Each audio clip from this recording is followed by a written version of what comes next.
Warning: electrical shock hazard. Disconnect power before servicing. Replace all parts and panels before operating. Failure to do so can result in death or electrical shock.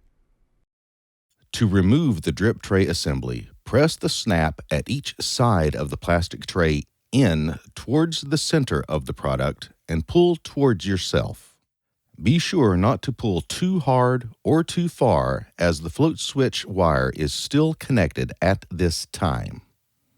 To remove the float switch wire, gently push the connector latch tab to avoid damage and then pull the connector out of the housing. The float itself should not be removed from the tray. Before replacing the drip tray, ensure that there is no water present in the tray.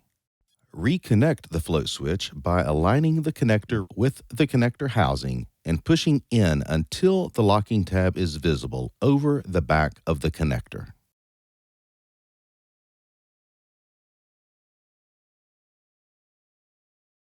To replace the drip tray, align with the snap's inside members and push in towards the unit.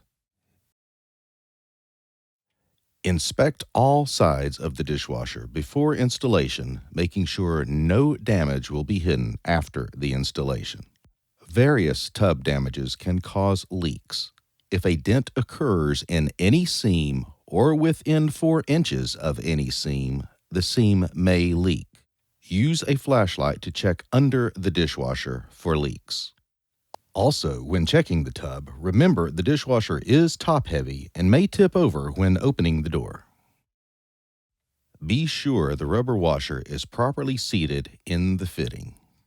Slide the 3/4 inch, 19 millimeter fitting of the 90-degree elbow up to the valve and hand tighten it to avoid cross-threading. Hand tighten until the coupling is tight.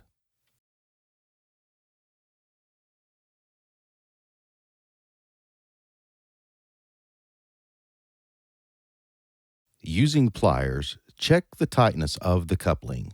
An additional 1/4 to 1/2 turn may be required to seal the rubber gasket. Route the fill hose out of the left rear side of the unit. Do not use tape with compression fittings. Do not over-tighten. Damage to the coupling can result. Route the power cord through the strain relief in the back of the terminal box. Remove the ground connector screw on the raised floor inside the box and place it through the ring terminal of the green ground wire of the power cord. If the wire has no ring terminal, bend a loop at the end of the wire. Reattach and tighten the ground connector screw to the raised floor of the box.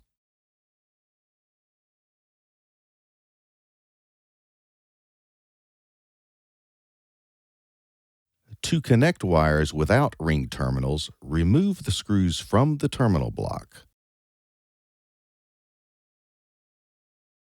Bend a loop at the end of the wires, push the screws through the loop, and return the screws to the terminal block and tighten the screws.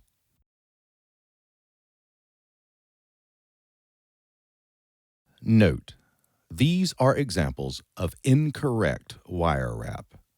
Be sure to have a snug contact around the screw post and check that the wire is wrapped 2/3 to 3/4 around. Warning: electrical shock hazard. Plug into a grounded 3-prong outlet. Do not remove ground prong. Do not use an adapter. Do not use an extension cord. Failure to follow these instructions can result in death, fire, or electrical shock. Reconnect power. Note: with the access panel off, start the dishwasher and allow it to complete the shortest installation cycle while checking the unit for leaks. Note that it can be beneficial to run this with the access panel removed in order to look for presence of water under the unit. If running in this state, the float switch wire must still be connected to the float switch. Press any 3 keys except for delay or cancel in the sequence 1 2 3 1 2 3 1 2 3 with no more than 1 second between key presses to enter the installation cycle, then press button number 2. If any error codes or blinking lights are found, see the Error Code section in this manual prior to calling for service. After the error code is resolved, run the installation sequence 1 2 3 1 2 3 1 2 3 again.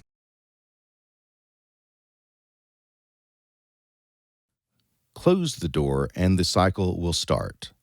All LEDs turn on immediately upon receiving the entry sequence. A tone may play depending on the model. The cycle will pause when the door is opened and resume when the door is closed. No start-resume key press required to resume. The installation cycle may last several minutes. Press the cancel key to exit the installation cycle mode. The product will exit this mode after 10 minutes or if power is removed from the appliance. Note, it is normal for the drain pump to sound loud upon the first run since no water is present in the system.